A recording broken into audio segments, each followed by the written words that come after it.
بسم اللہ الرحمن الرحیم۔ السلام علیکم ورحمۃ اللہ۔ آج کی ویڈیو میں ہم اسلامیات انٹرمیڈیٹ پارٹ 1 میں چیپٹر نمبر 1 میں ٹاپک ہے عقیدہ ملائکہ، اس کے MCQs اور شارٹ کوسچن پیش کر رہے ہیں۔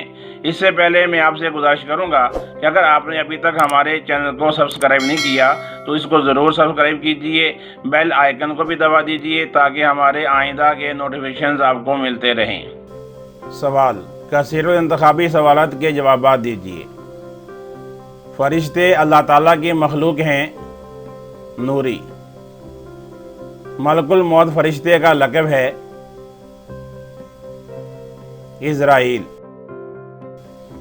وحی لے کر کون سا فرشتہ نازل ہوتا تھا؟ جبرائیل۔ انسان کے اعمال لکھنے والے فرشتے ہیں؟ کرامن کاتبین۔ مقرر فرشتوں کی تعداد ہے 4۔ ملائکہ کا واحد ہے؟ ملک۔ ملک کا لغوی معنی ہے؟ قاصد۔ فرشتوں کے لیے ملائکہ کے علاوہ اور کون سا لفظ آیا ہے؟ رسول۔ توحید و رسالت کی طرح ایمان لانا ضروری ہے؟ فرشتوں پر۔ خالق و مخلوق کے درمیان پیغام رسانی کا فریضہ سر انجام دیتے ہیں؟ فرشتے۔ اللہ تعالیٰ کے حکم سے کائنات کا نظام چلا رہے ہیں؟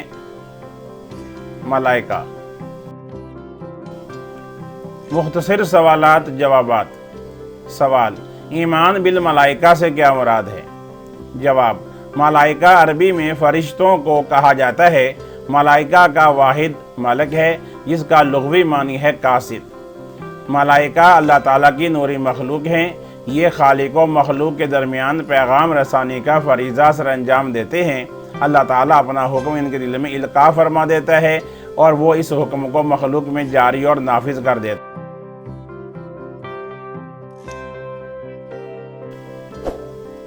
سوال: فرشتوں کے لیے قرآن مجید میں کون سے الفاظ آئے ہیں؟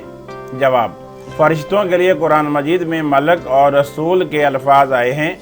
ملک کا لغوی معنی ہے قاصد اور رسول کا لغوی معنی ہے پیغام پہنچانے والا۔ فرشتے اللہ تعالیٰ اور مخلوق کے درمیان پیغام رسانی کا فریضہ سر انجام دیتے ہیں۔ سوال: 4 مشہور فرشتوں کے نام لکھیں۔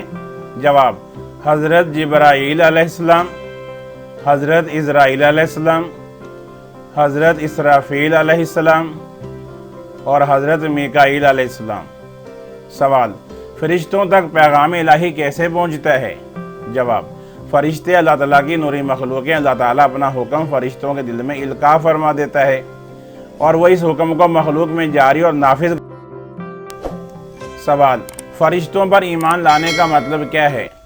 جواب: فرشتوں پر ایمان لانے کا مطلب یہ ہے کہ فرشتے اللہ تعالیٰ کی نورانی مخلوق ہیں جو ہر قسم کے گناہوں سے پاک ہیں۔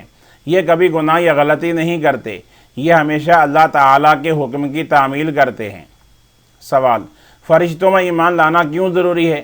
جواب: جس طرح توحید، رسالت، الہامی کتب اور آخرت پر ایمان لانا ضروری ہے، اسی طرح فرشتوں پر بھی ایمان لانا ضروری ہے کیونکہ یہ اسلام کے بنیادی عقائد میں سے ہے۔